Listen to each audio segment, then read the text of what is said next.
Hey everybody, welcome back to another video.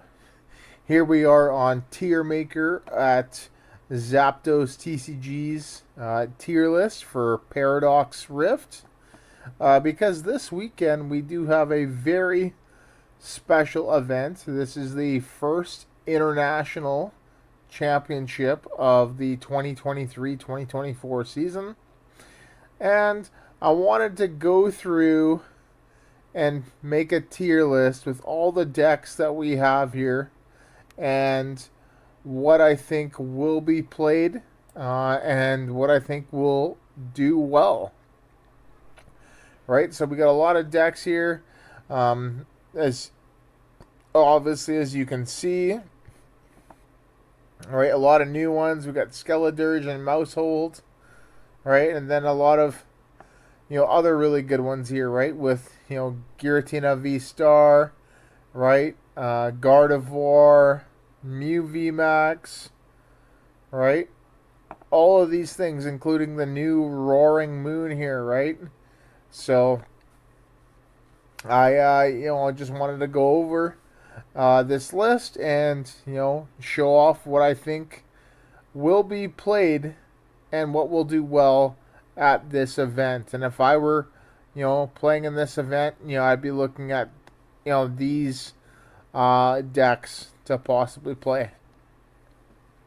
So without further ado, let's get into it.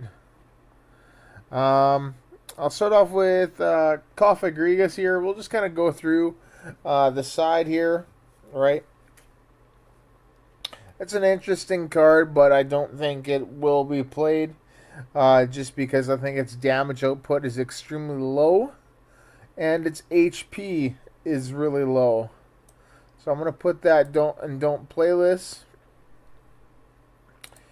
Aegislash here, right? So Aegislash is an interesting card. It's got it's incredibly strong late game. It can hit for 220 on basic Vs, which is actually really good considering there's still a lot of things that are being played. Giratina V, Mew V, Lugia V, right? And then to a lesser extent, Arceus V, Palkia V, etc.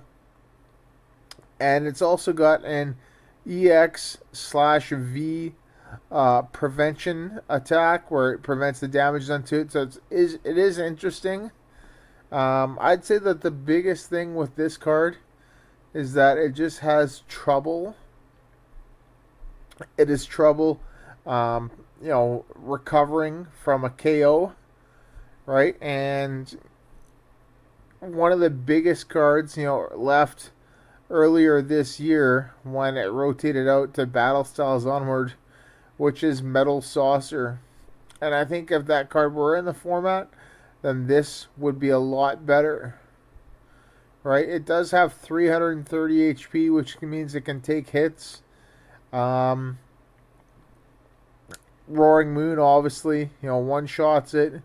Giratina V-Star can one-shot it, right? Lugia, Charizard, even Gardevoir can one-shot it, but it's not too bad, right? I would put it in probably don't play this. And by the way, these aren't going to be in any sort of order at all. I'm just going to be throwing them into whatever tier that I think, obviously would be best. Now, we got the Arc variants. We got Arc Duraludon, Arc Drago, and Arctina. Right, I'm going to put Arctina in, I'm going to probably put it in tier 2, right? I think it's still a pretty good deck. Path Judge, right, is a really good combo. Arceus is, like pretty much the best search card in the game, right? It can be consistent. Giratina does a lot of damage. It is 280, and then if you choose not to use Starbirth, you can use, Giratina's V-Star Power, to just get an auto knockout and whatever you want, right? So I feel like there's a lot of power to go with that. Arc Duraludon, right? Arc Duraludon is interesting. I don't think it's as good as what it was, and I say that just because of the absence of special energy, right? I think it's gone down. I think the decks that play special energy that are going to be played are Lugia and Mew, but they are not going to be as popular as some of the other decks that are going to be on this tier list, right? I think that, if I were to pair something with Arceus, I would probably put Umbreon VMAX in, and I'd probably do Flying Pikachu, just because there's going to be a lot of basic Pokemon in the metagame right now, and Umbreon also makes your Gardevoir matchup a lot better. So I'm gonna put this in tier 3 right now. That makes sense to me.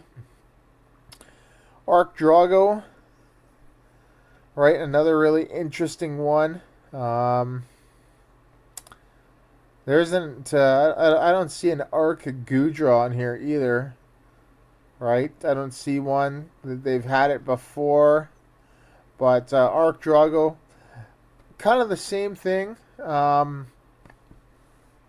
It's an interesting card, but there's just a lot of decks right now that just have the power to one-shot, right? There's obviously Gardevoir. There's obviously Lugia VStar. Charizard, is a good match for it, like an interesting match for it. Not necessarily like a auto win, right? I think it's a 50-50 match, but I think Charizard can just, has more, just more aggression, and even with that 80 reduced, I still think it'll eventually take the game. The few things that Arc Drago has going for it is the energy acceleration, right? Like you got, the Gardenia's Vigor with Earthen Vessel, right? And then you also have the Gita version, right? So both of which I think can be good, but I just don't think it's as good as some of the other decks on here. So I'm going to put it into tier 3 as well. Armarouge. I really wish Armarouge was a lot like Centiskorch. Like it's a similar attack, but the problem is this attack does 40 damage for each fire energy card attached to this Pokemon. That's literally what the attack says, right? Now, if the attack said attach an energy card from your discard pile to this Pokemon, right? Exactly like Centiskorch VMAX, then I think this would be played a lot more. But just because of that, it takes a long time to get going and the low HP, I'm going to put it in don't play this. Palkia V-Star, right? Palkia V-Star is an interesting deck right now. I think there's...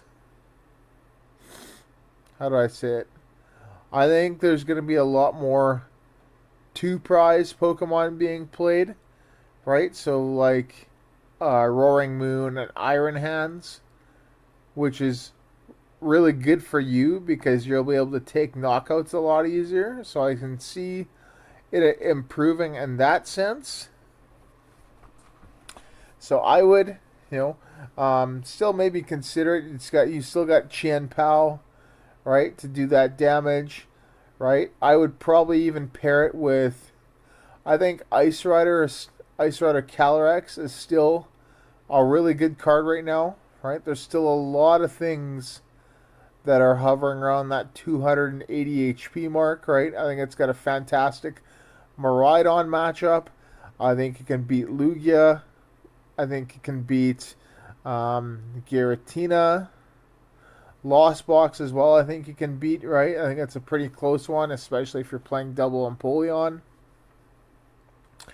right? So I still think it's a good choice, but not as good as some of the other decks on this tier list. So I'm going to put it into tier 3. Charizard, Charizard, Charizard, Charizard. So we got the two versions here. We got Lost Zone Charizard, right? And then the Charizard Pidgeot, which I think will have attack like Arceus or whatever, right?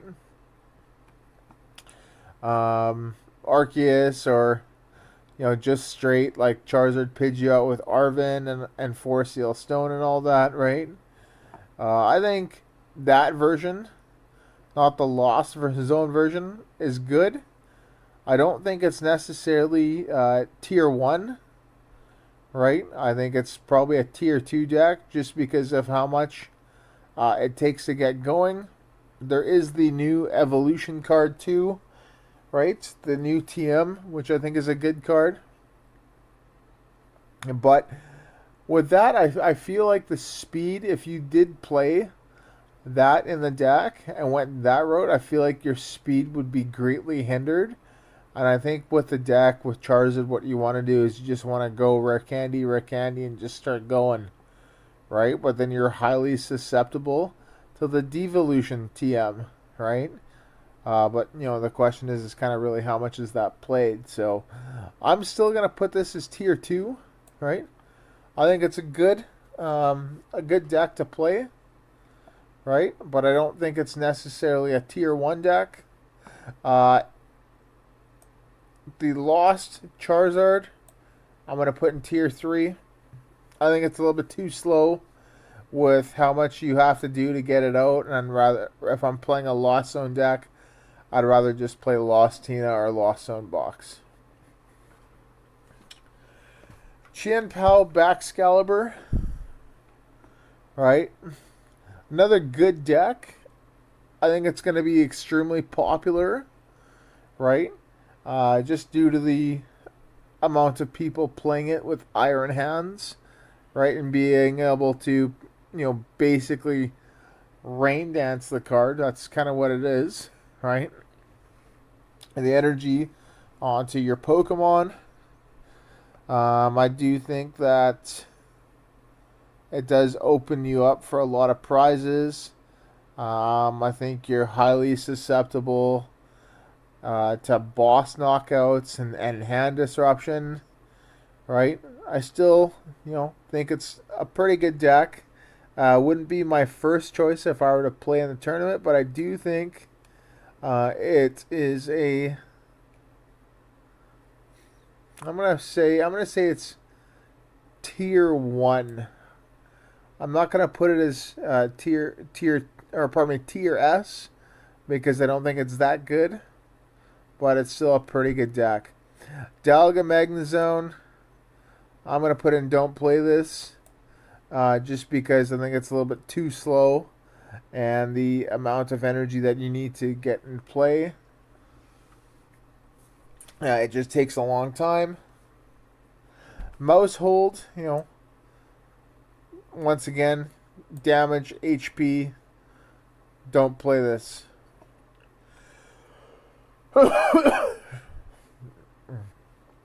Skeledirge. So Skeledirge is pretty interesting. It's got that new damage increase, that damage buffer, right? So it's interesting. I still don't think it'll be played, just because I think there's a lot better decks. I think it does get weaker too, obviously, like with the fire one if you take damage, right? So I'm going to put in don't play this. Zoroark Box, same thing, damage, HP, don't play this. United Wings, the same. Gardevoir and Wiglet, I think it's called, or Wug Trio, the same. Garchomp is interesting, right? Um, it's got a few things going for it. It's got obviously it's Irida, right? It's got the same thing as Palkia, right? Like with the I guess I think you can gutsy pickaxe it. I haven't really tried this, but or you can't. Yeah, you can't even really back Excalibur to it because it's got fighting energy. Gutsy pickaxe, I think you can do to it. I can't remember what that does. I think it's like attach a fighting energy card if you reveal it on the top of your deck to any one of your Pokemon. I think it's something like that. So I think it can be. However, I still wouldn't play it just because I think there are better decks. Now, speaking of better decks, if not the best deck to improve with Paradox Rift, we got Gardevoir EX. This is going to be, I think, is a tier 1 deck. I don't think there's any tier S right now, just because this is not a Silver Tempest Lugia format. I think this deck, Gardevoir, is perhaps the best deck, or like the one of my top 3 decks to play, just because they got that new evolution TM, right? They got a new attacker in Screamtail, and a lot of other nifty cards that you can just put in, like the Luxurious Cape, like the Earthen Vessel, right? I just think it gets way better, and it'd probably be one of my choices, if I were to play in LAIC. Goldango, right? I'm going to put Goldango and Hisuian Zoroark VStar into the same category, right? I think that they both have high damage output, but I think they're both very frail, meaning they can get knocked out easily.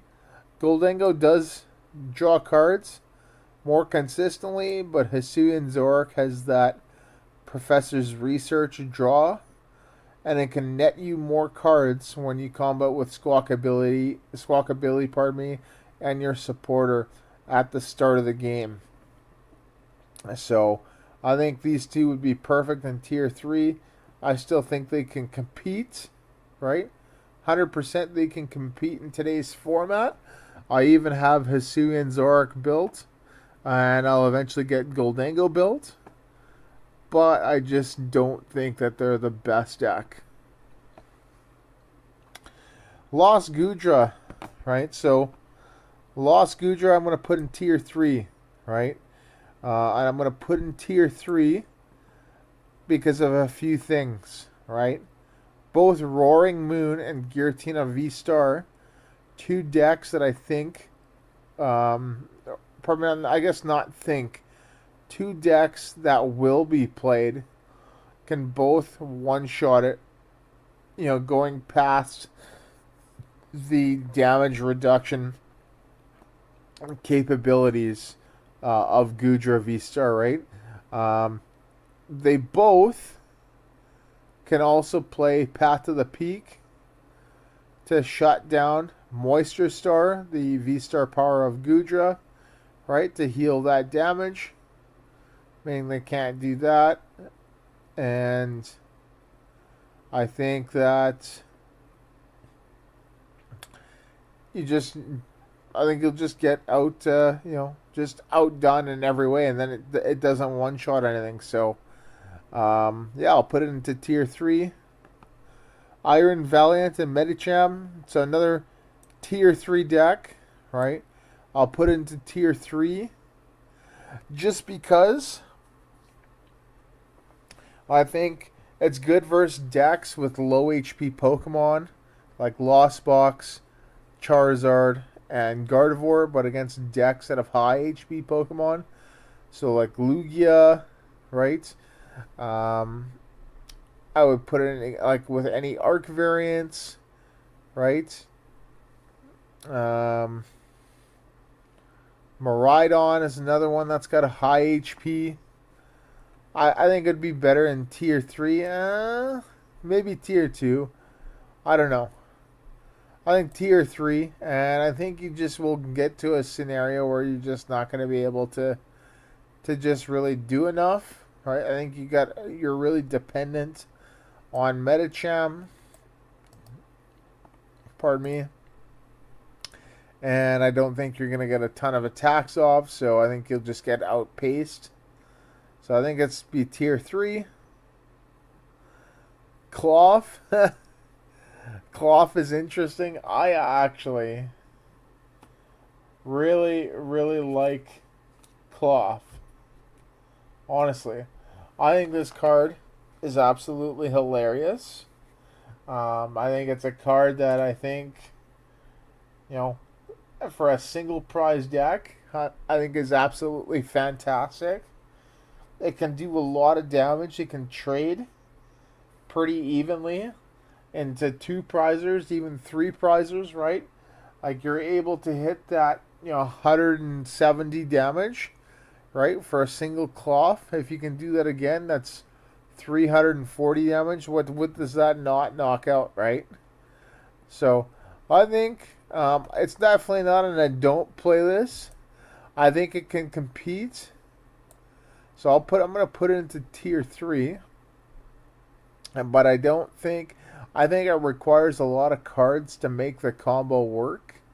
And how quickly and consistently you can get that combo off, I think is another thing. Turbo Lost Box or Lost Box with Kyogre. I'm going to put this into tier 1. Right? There's a lot of new techs coming out. One of the big ones is Regidrago from Evolving Skies. I believe the one that does 240 for 3. Right? That's a great counter to Roaring Moon and to Iron Hands. It can knock out Chien Paos. And especially too if you're comboing it with Charizard, right? Radiant Charizard in your deck. So that Sablezard version, I think it just has a good matchup there, right? You're able to obviously take on, Charizard and Gardevoir pretty easily, right? Hitting for, those knockouts on those little Pokemon, and then taking, 2 or 3 hit KOs by trading, 1 or 2 of your little guys on, those respective decks. I think it's, one of the best decks right now. So these 3 so far. Lost Giratina, I'm also going to put into tier 1. I think it got way better with this set with Counter Catcher, and especially because you're going to be behind, right? And it sets you up for the combo, right? Counter Catcher, what makes this deck so good is the fact that you can Counter Catcher, Iono, and Path to the Peak in the same turn, right? You can knock what you want to knock out, shut off your opponent's abilities, and put them to a low hand size, right? What is not to like about that, right? So I think, in the early game, you're not going to do as well as you'd like, but in that late game, if they are not set up, you're just going to absolutely roll them. So I think it's a tier 1 deck. Sablezard, I'm going to put into tier 2. Right? Another interesting thing earlier, like I said, with the, Regidrago, right? I still think there's a lot of decent matchups. It got definitely improved as well with this set. So leave it there. Colorless Lugia and Single Strike Lugia. Both I think are pretty good. I don't think that they will be as good as they were in the Obsidian Flames format. So I'm going to put them in both tier 2. And, I say that just because of the consistency issues. I say that because of, Roaring Moon and Iron Hands being played. Roaring Moon one shots, your VStar. Iron Hands hits for weakness on your Lugias, meaning you can take I think it's like 3 prizes on them, right? So you got to be playing Dunsparce. Um, and then obviously, I think I already mentioned, but the consistency issues that Lugia has not setting up, right? So if they had in this format, if they had an evolution incense, that would be incredibly good. So yeah, I think we'll leave them at tier 2. Meowscarada, I'm gonna put as don't play this. Interesting card. I'd love to see it work. The 30 damage snipe anywhere on the board with the ability, and then its attack there. It's just not really being played. Mew VMAX, both of them. Now I think both of these will be played. I think that the Fusion Strike will be in tier 1, and then the double turbo version will be in tier 2. I say it like that because I still think that the damage output is extremely important, right? I don't think as well that there's going to be a lot of Spiritomb being played, and that with Roaring Moon, you want to be able to one shot, Roaring Moons pretty easily. And with the Meloetta version, you're able to use that single prizer to go against it and knock it out, right? So that's another big selling point rather than depending on your Mew VMAX. So that is why I switched them, why I put the Fusion build in tier 1 and the double turbo into tier 2.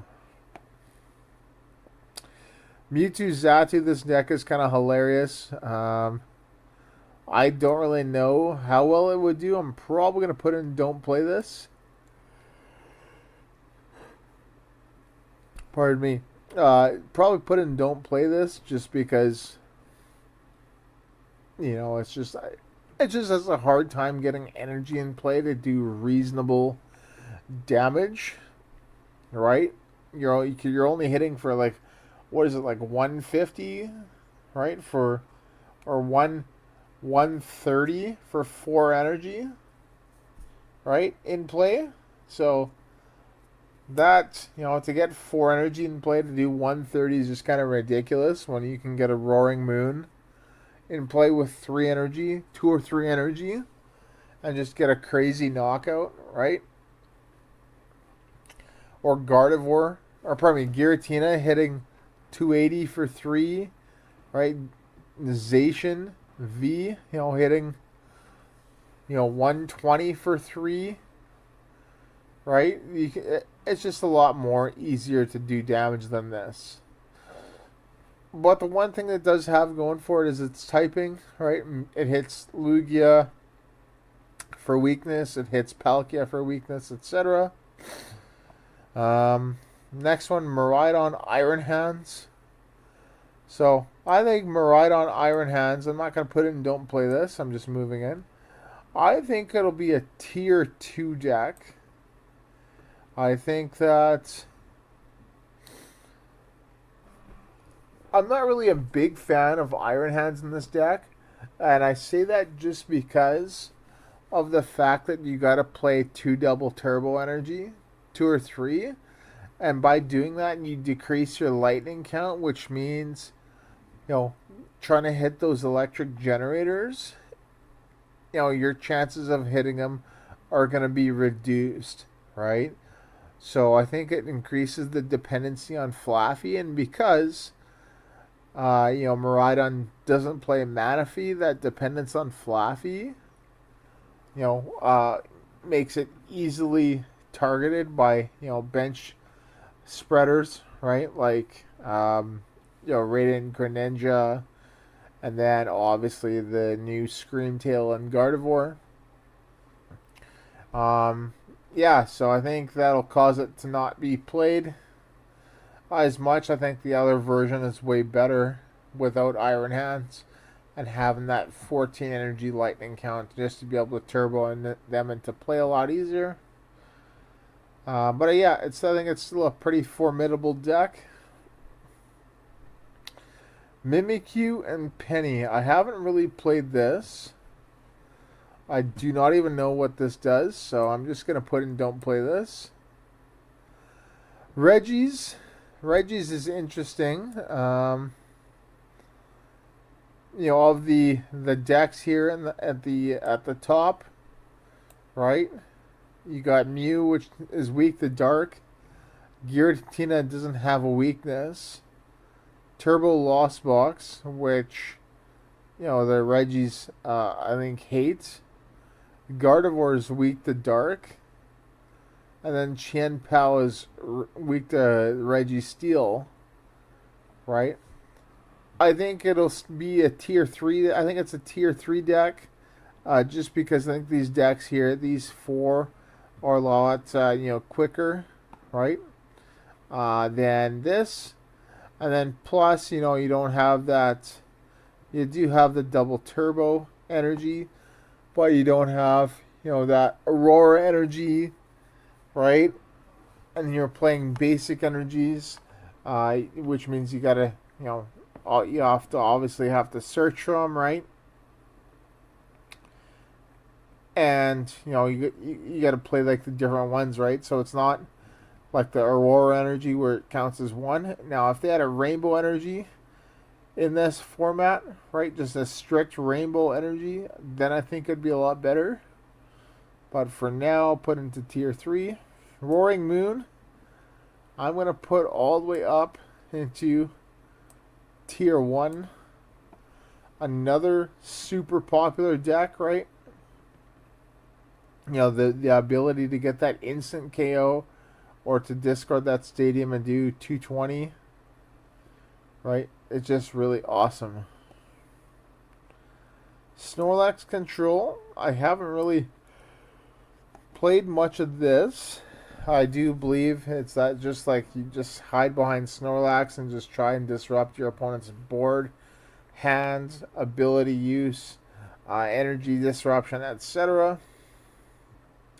And I think, decks these days, if you're playing or not playing a ton of Switch, then I think that's going to be a problem for you. Right? So I think I'm going to put it into tier 2. Just because it can shut them down. Bennett, I'm going to put in don't play this. Tinglu, I'm also going to probably put in don't play this. Although, I don't know, that the ability thing, maybe tier 3. No. I'll put in don't play this. Just too weak and, easily able to get KO'd.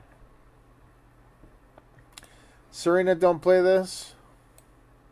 Cool concept, but I think it just takes a lot longer to get it running.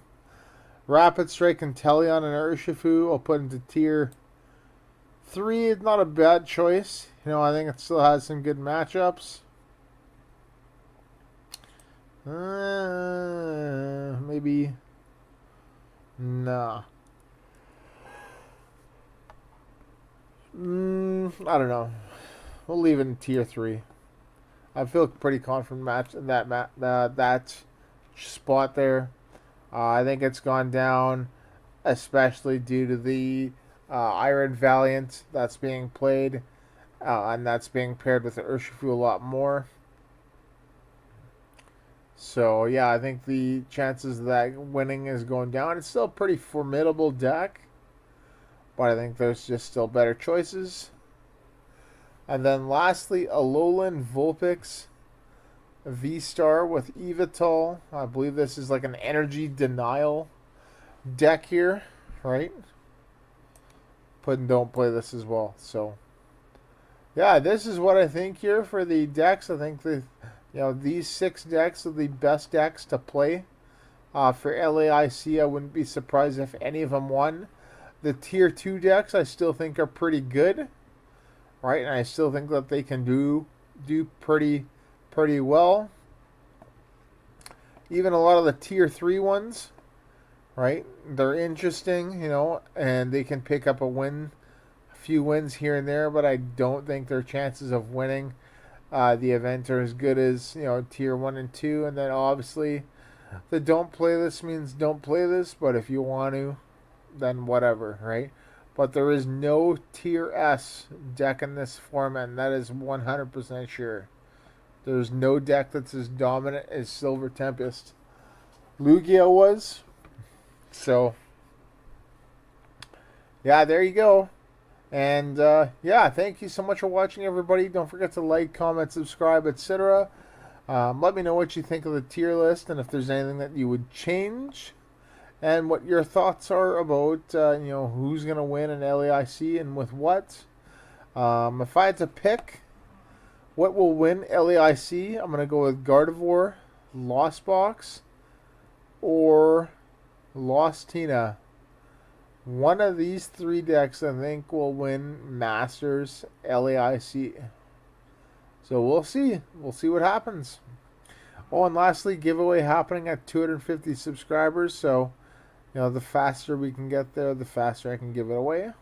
And, yeah, there you go, everybody. So thank you so much for watching.